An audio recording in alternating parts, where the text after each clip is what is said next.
if it's known as a second CBD and not the CBD, the first thing I think about is Marina area. I think about Orchard area. Yep. I will not think about Jurong area.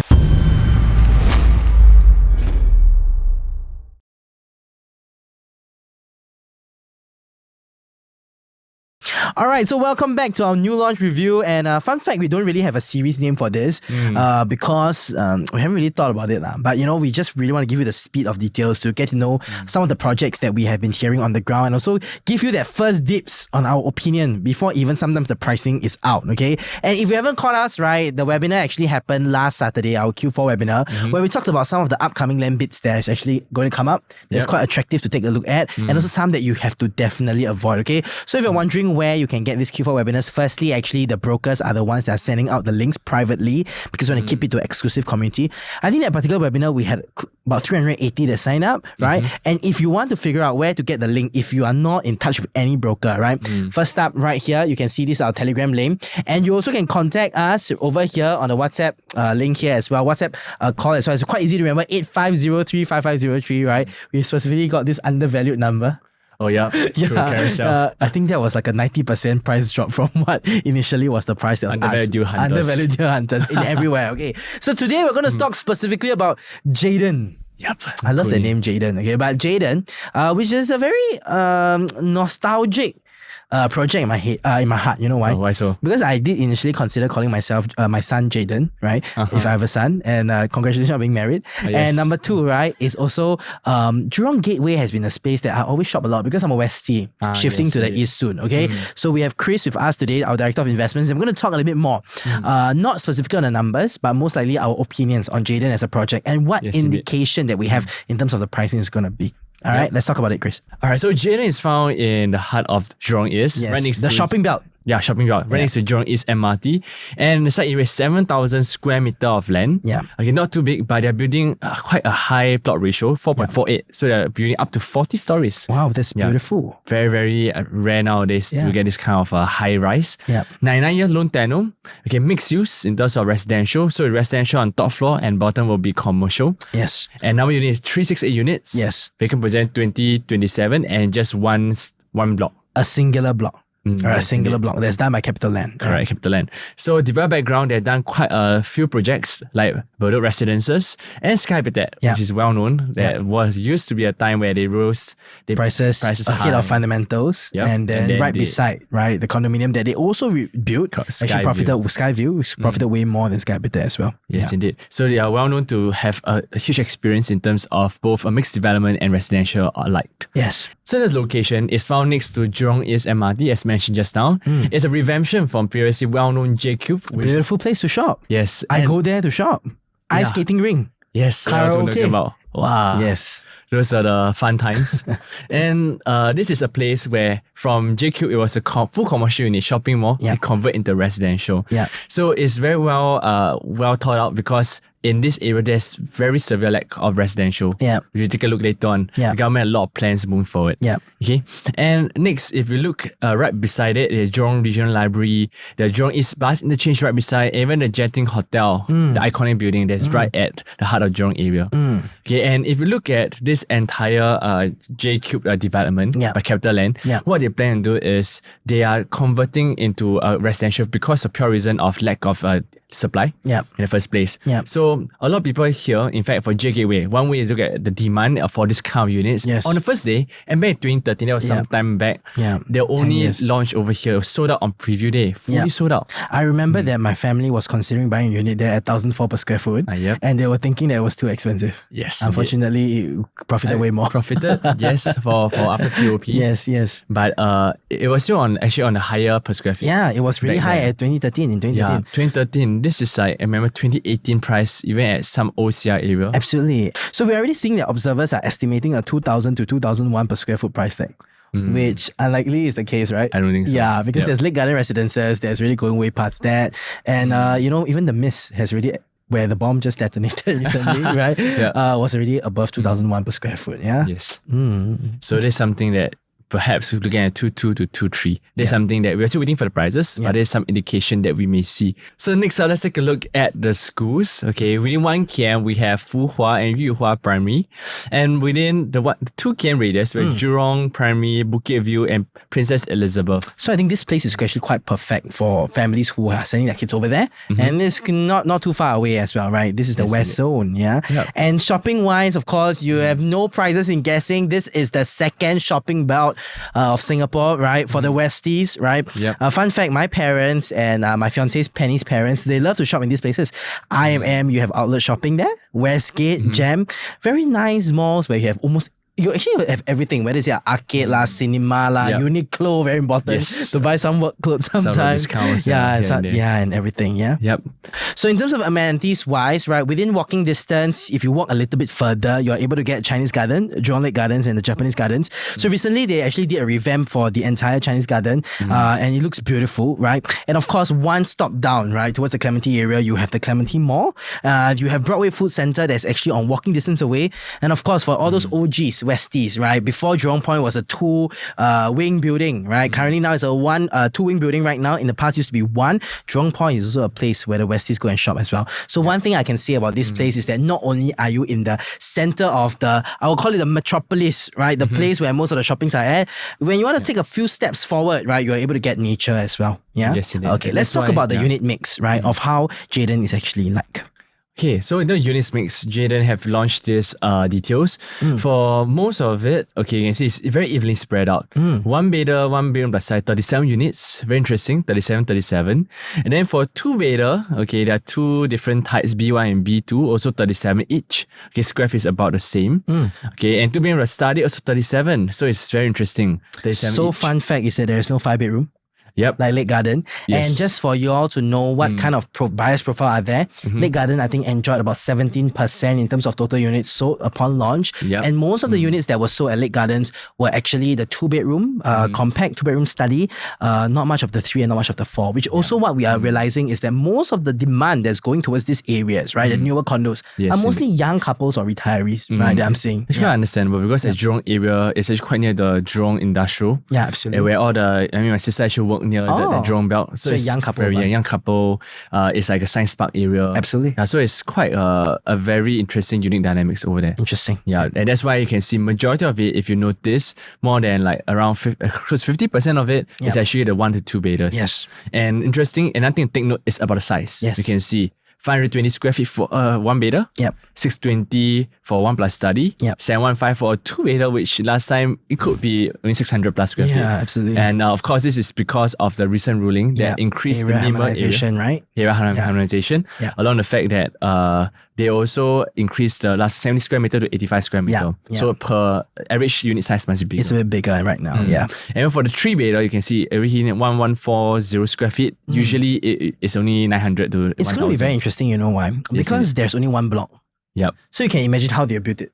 You know, like Dilidan, right? They were built in a certain way, right? Because to accommodate different kind of sizes. That's why there's a curvature, right? Yep. So I'm quite interested to see how this 40-unit block. It's going to be a blockbuster project because this is one of the few, like what Chris has mentioned, right? Few high-rise developments that you rarely see, 40 floors, right? In the West, you're not going to see something like this, and this is the only time they can enjoy something like this as well. Yeah. Yes, indeed. Yeah. And then something to take note is even for the bigger bedrooms, like 1,004 square feet for the 4 bedder. Yeah. It's actually on a It's decent, huh? Decent. Yeah, decent. Yeah. But at the same time, it could also be on the higher quantum side subsequently, because even with the low PSF, all these bedrooms will be at least going at above 3+ million. Absolutely. For some. I'm just saying that right now, a 4-bedroom study, assuming a PSF of about 2.3, 2.4, will give us about close to $3 million. Close to 3. Which is quite reasonable in an integrated development right in the center of a shopping belt, depending on what they're launching at. Right? Correct. Yeah. Yep. So one thing to note is that right now the government is very well focused in this Jurong area because they're developing as a white site. Yes. And in fact, recently there's a new land bid that's opened up for tender,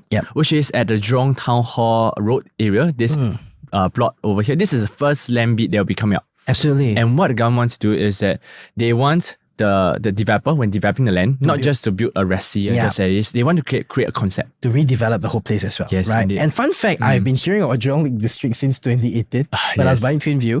Yep. And this is going to be one of the biggest actually transformation is happening in the entire Singapore at 6.5 hectares, which is 12 football fields, right? And the last master development that happened was actually in Marina Bay, right? There's only half of it, right? 3.5 hectares as well. So I think the whole Jurong Lake district is going to be transformed, where Singapore's vision is to make it a second CBD. Yeah, ever since 2008, it was the master plan. Wow. But yes. I waited till 2018, nothing happened, and right now I think the government is actually acting on it already, okay? Yeah. So it's a very interesting because they know that over here there's lack of supply. Absolutely. So they're developing that. So the whole Jurong Lake district site will be for 1,700 housing units and also 1.6 million square feet worth of office spaces. Right? A lot of demand in the areas as well. And there's also going to be a lot of supply of upgraders that's in the area as well. That's what I'm saying. Yeah. Yes. Because right here, they're creating a second CBD. So it's understandable why they want to develop so much into this and pumping money into this area. Absolutely. Right. Yeah. So why is it important? Because at the end of the day, Jayden, you are not looking at just a short-term horizon of 3 years. You're looking at even a 5 to 8 years kind of horizon when before Jurong Lake is done and after Jurong Lake district is finally developed. So it's something that had been said since 2008. And finally, it has started to materialize. And it was already since 2008, it's always mentioned, it's close to a 25-year plan. Absolutely. Yeah, so there's something that we are looking forward to, where, for example, a new Singapore Science Centre to be up in 2007, okay, to actually have integrated tourism development spanning across 7 hectares, which is a huge area, and being part of Singapore Green Plan in 2030. Yep. Yeah, and this is something you see, this entire land plot. In terms of tourism development, is a very beautiful, futuristic kind of concept. Absolutely. That is something that worth looking for. And one thing I want to share with you is this, right? This will definitely be one of the key landmarks in Singapore because once the Singapore government allows white sites and hotels to be built there, we're talking about 350 rooms. The last that happened was Marina Bay Sands, and look at it, it is epic, right? It's one of the key landscapes of the entire Singapore, right? Yes, and then now we talk about the Jurong area. I believe that right now, like how Punggol used to be a swampland, you don't get to see anything. Right now, it's transformed into a digital district. Yes. I think Jurong is going to be a great, huge transformation as well. It's going to be the whole story of the Sale Marina. Just at that time was 800. Now it's 2002, 2003. So at the end of the video, what's going to happen, right, is that Chris and I are going to share with you what's the per square foot that we're going to enter and also what is a guess of what the PSF will be. And at the specific guess will be buy, wait, or wait. Oh, wow. Okay, back to that. Yes. All right. Okay, so as mentioned over here, not just that, there's the upcoming transport hub, a Jurong East Integrated Transport Hub to be heart of this area. And so they're connecting not just the bus interchange, Jurong East MRT, and also East Rail Line, also the upcoming Jurong Region Line. Yeah. And this will be done in 2027, 2026 period. And this is something that it features not just transport, but it's integrated with the 27-story office tower, the storage civics, and also the community building for joint development. Absolutely. All right, so let's talk a little bit more about the surrounding resale that's around, and also that gives us a yardstick as to what the estimation of the prices of Jayden will be, right? So let's talk about it, Chris. Yep, so right beside Jayden, in fact, just next to Jurong is MRT. There's one resale, which is very well known, the only resale condo over there called J Gateway. Yeah, of course. And it's 11,000 square meter of land, quite big. 4.2 plot ratio, so pretty tall. And it started launching 2013. That was almost 10 years ago. Yeah. So there hasn't been any launch here. That's why there's a lot of pent-up demand. And we have clients who are ready and asking us, hey, when is it ready? Jayden area. Chinese clients are looking around this area. So it's quite interesting. And this was last launched 78 units. Yeah. And currently the PSF is going at 1,009 per square feet. Wow. Yeah. So there's something that is a very good indicator because if a 10-year-old project later, imagine Jayden launched at 1,009. Oh, snap. Wow, snap. It's a no-brainer. Because that's always we look at. If a new launch selling at resale price is very no-brainer. But in this case, this is something that we have to take a look out for to see what exactly is a quantum player looking at and what is a launch price that Jayden can expect. Yeah. And not just that, rental yield is very high. Obvious, right? Very obvious. 4.42%. Yeah. Right here. It beats some commercial assets as well, right? Yes, and indeed. fun fact, it's because this is indeed the heart of Jurong. Where the shopping belt is at, you're going to be at heart of transformation, right? And it's well connected. Yeah. Yep, indeed. And one other development that we didn't mention in this slide itself is Ivory Heights, which is something very, very old. Wow. 40 years old. Yeah. Very old. So it's not a direct comparative. So let's... en bloc? Honestly, land bid is huge. take some time. So the land size is big. Land size is big. You mean? Yeah, and it will take some time. Understandable. So, There's been a lot of speculation on block there, but I look at the land size, I think it's a bit too big. Yeah, unless it's a joint development. Joint development and need for developers. But with today, interest rates is a little higher, so I don't think the en bloc is going to come anytime soon. The risk is higher also. You don't develop that land. And if you look at the surrounding resale, for J Gateway, the transaction price have been pretty stagnant for some time, and then it went down. In fact, from 2017 to 2015 down to 2006 even 2020, 2017 to 2020 went down. Then it went climb back up again. So it's a very interesting phenomenon, which we'll explore why it happened later on. Absolutely. Okay, so you can see if you look at the entire price movement of JK, which is very important because now we are buying the Jaden. The key thing is, even if a place have very high demand, people must be a little more apprehensive. I mean, you must always enter not because of FOMO. Yes, rather, and also not because just the location or the transformation is there. Yes, indeed. But being very prudent in terms of what is the right entry price to enter. Absolutely. So I still remember that time back in 2013 when J Gateway was first launched, right, by MCL Land, and they were talking about the entire transformation. And true enough, back in the 2013 market, OCR pricing, it was going at about 1,000, maybe even 800-900 PSF, right? And they were going at 1,005 to even 1,007 per square foot, right? So this is a classic example as to how when it comes to amazing location and transformation, right? When developers do not price it properly and then they start dropping pricing because they have to offload their units, right? You will start seeing stagnation of pricing. But I'm seeing that during COVID, right, the prices resurrected a little bit. Yes, indeed. In fact, if people would have bought right from the start, due TOP, they did make money, but TOP effect, of course, at 1,007, 1,008. But people who bought at 2018, 2016 at 1,008 per square feet, that is really actually very close to city fringe prices back then. So it's really about entry. That's why the price actually dipped by 15% later on during COVID-19. Yeah, which is quite a rare sight for most development in Singapore, which usually stay plateau this season. This is a classic example as to when you buy a new launch that is of a wrong price, even if you enter way earlier, there's no such thing called a first mover advantage. This is called the first mover's disadvantage. You enter it during the resale option, the portion, right? Back in 2020, you sell it in 2023, you make the same amount of profits as you were to hold it from 2013 all the way to 2019, actually even more. And the annualized gains from 2020 to 2023 is actually way more than 2013 to 2019. Yes. So that's the reason why when it comes to first mover advantage, enter first, it is not true at all. And we just hope that we can just share with you this sincerely and unapologetically. Indeed. You can see over here, if you hold 2013 to 2023, 10 years, 22.72. That's 2.2% gain on an annual basis. And that doesn't even beat inflation. That totally shames real estate investments. It's not a good example. So entry price is very important because if you bought it in 2020, you will make, because 1,006 per square feet back then. It was really for something integrated next to the mall. It's amazing. It's always a price, a relative price. Yes, that's right. And I still recall fondly that there were some units back in 2013 that were sold at about 1,003 to 1,004 per square foot. Okay, these owners who ended the right PSF, right?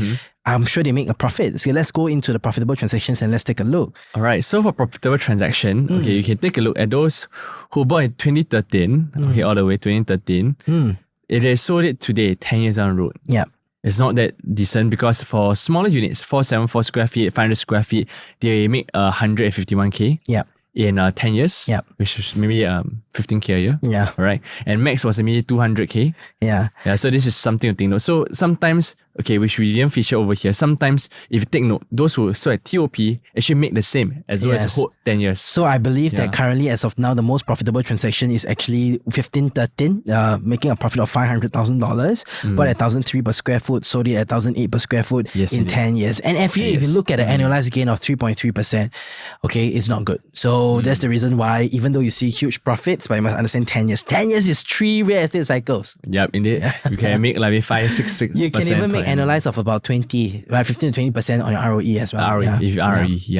So there's something to think note about this, about holding. Sometimes when times you're going to exit, the price is right. Just exit. Rather than think you're holding and waiting for a better price, which may not make sense. But meanwhile, we also seen some unprofitable transaction, very rare, but those who bought in 2013 and end up selling at 2019 to 2022 period.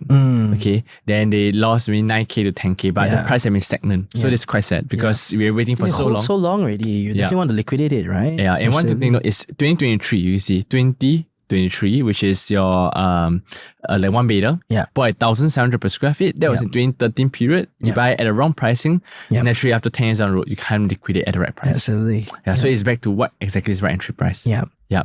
So we're coming to our last slides on the recent transactions of J Gateway, which is one of the project that is actually very near, right, where the upcoming Jaden is going to be. And looking at it, the PSF for the one beta is going to be about 1,009 per square foot. So 1,008 to 1,009 PSF. And this begs the next question, right? So the two main questions we're going to answer right now is going to be this, okay? Number one, what do you think will be the indicative launch per square foot of Jaden? And number two, what PSF will you then definitely consider entering for Jaden? Let's not give a 1,003 per square foot we enter. Let's let a more realistic one based on today's market. Wow. Okay, let's answer the first question first. What do you think will be the PSF that? Okay, no. Let's talk about the second question first. What is a PSF for Jaden that you will enter? All right. So it's very linked to this transition itself, because you can see J Gateway right now, you look at the slide itself, it's 1,009 per square feet for a smaller bedroom. The bigger bedroom with 969 square feet, 893 square feet, is close to 1,008 to 1,092. So if you talk about developer looking at this pricing and the demand in this area, something that I would, in fact, myself want to enter is below 2,002. Yep. Okay, because a very interesting fact that we noticed about the Jurong area is very unlike like OCR. Yes.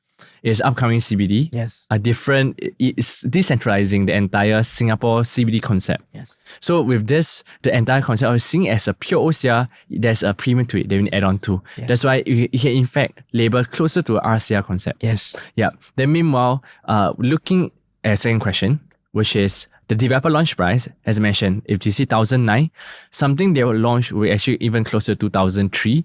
But if because of the big size unit they are looking at, the quantum will be huge. They know it, and as compared to 893 square feet, a compact 3 beta 969 square feet, they have to play it down lower. Yep. So looking at, I would say 2.1 to 2.3 on average. That's something that I predict it may be up.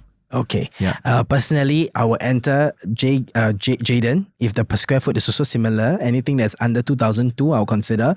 I will definitely not get a 1 or 2 bedroom, even though based on Lake Gardens, the 1 or 2 bedroom are the ones that are being sold, because I want to sell it towards the retirees or even the upgraders from the area as well. So I'm going to play an upgrading play, right?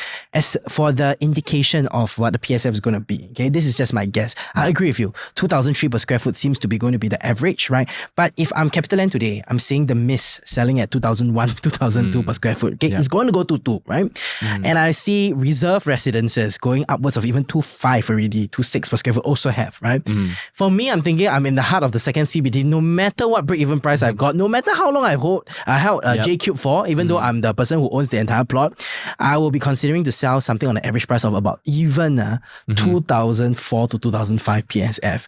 Because even in the District 15 East Side area, the story is going to unpack and ripple down to the West Side area. This is the core West Side, right? And because there's 40 floors in total, I think developers will then play around with the margins a bit here and there, right? Highest floor, I think 2.6, 2.7 shouldn't be a big problem. Then go all the way down to maybe 2.2, 2.3 PSF for the low floors, right? I think this project is going to set the record pricing, okay? So this is the end of our video, brought to you by the JNA Investments team as part of Singapore's Real Estate Explained. And just want to share with you something, right? Always exercise prudence. Don't go for blockbuster projects, right? Try not to go for blockbuster projects unless the entry price is correct, right? And most importantly, don't jump into the transformation story so quickly, right? Because J Gateway was also part of the transformation story even before everything happened, okay? So now, let's jump into this, okay? If it is 2,004 per square foot, okay? Buy, wait, or avoid. Which one will you consider? Okay? Buy, wait, or avoid. 2,004 per square foot, okay? Okay. Okay lah, 2,350 per square foot lah. Okay. All right. Okay, we'll say it together. Okay, 3, 2, 1. Avoid. Wow. Nothing of this is planned, by the way. And okay, why avoid? Oh, 2,350, you can easily get a much better location. Absolutely. Much better price even for some resale even. Absolutely. That is in the heart of CBD. District 15. Yeah. Yeah. And freehold. Freehold some more. Yeah. So some 99 year for new launch project even. Absolutely. That if you talk about Jurong area, this is something that people may not be able to repeat a J Gateway story. Absolutely. I think the Marina area is slightly different in a way that in the Marina area, right, there's actually see a lot of space to build very blockbuster landscapes or landmarks of Singapore. Yep. But Jurong, I don't know how the second CBD, right, will ever be as beautiful. Maybe 10 years later when we visit, we'll be like, shit, we made the wrong prediction. Yep. I know the government has done a good job in redesigning spaces, but the Marina Barrage was an example, right? It was termed as one of the most blockbuster projects in Singapore, but it turned out fine. Fine, fine, not the best, right? And secondly, there was a story that was shared to me by this investor before. Yep. No matter how people try to gentrify Geylang, if it's known as a red light district, it is continually going to be known as the red light district of Singapore, no matter what transformation happens, right? Similar to Jurong, if it's known as a second CBD and not the CBD, the first thing I think about is Marina area. I think about Orchard area. Yep. I will not think about Jurong area. It will take a lot of education for me to believe in that, and also a lot of maybe really lakefront homes. I don't know. It's just a lake, right? And also brands, right? You see Louis Vuitton there. You see YSL, Hermes there, which I don't think that this retail shops will open there because most of the individuals staying there are mass market individuals that we don't frequent this kind of places as well, right? So 2350, I'll avoid. Why I wouldn't wait? Because I don't think prices will go down. Yeah. So no point waiting. No point, I'd rather find something better. Find something else, right? Wow. Let's give a high five for that. Hey, this is our third project that we say wait. Hey, avoid. Avoid. Our third or fourth project I say avoid, right? Okay. Yeah. Okay, so nothing that we say here should be constituted as financial advice, right? But this is just based on the heartbeat and the pulse that we have on the market as we talk to owners. The price you mentioned just now. Yeah. So it depends on the pricing. Absolutely. So if the pricing is reasonable, we have to consider, right? But if it's at 2350, okay, this is a project that I believe we will consider. Unless it's own stay. Own stay, then definitely, any PSF would do. I believe in one thing for a fact, right? Is that if this place is a place that you really think you can stay for long, you really feel that you're so happy, you bring your kids home every day. So don't think too much about the numbers, right? Of course, try not to lose money, but you don't have to make too much money because you cannot ever mix numbers and emotions together. This is something that we share with our investment community as well. So thank you so much for staying till the end of this video. We hope that you're not too tired of our faces. If you want to give us some love, you know that we don't earn any money from this kind of videos, right? Number one, help us press the like button. Number two, help us press the subscribe button. Number three, share with your friends, okay? Help us share with your friends. And last but not least, join our Telegram community that's going to be over here. And next up, you can also contact the button over here if you're looking for some help from Jaden as well, right? This is Jervis. This is Christian. We're from GNA Real Estate and we're going to see you for the next one. Bye-bye. Bye.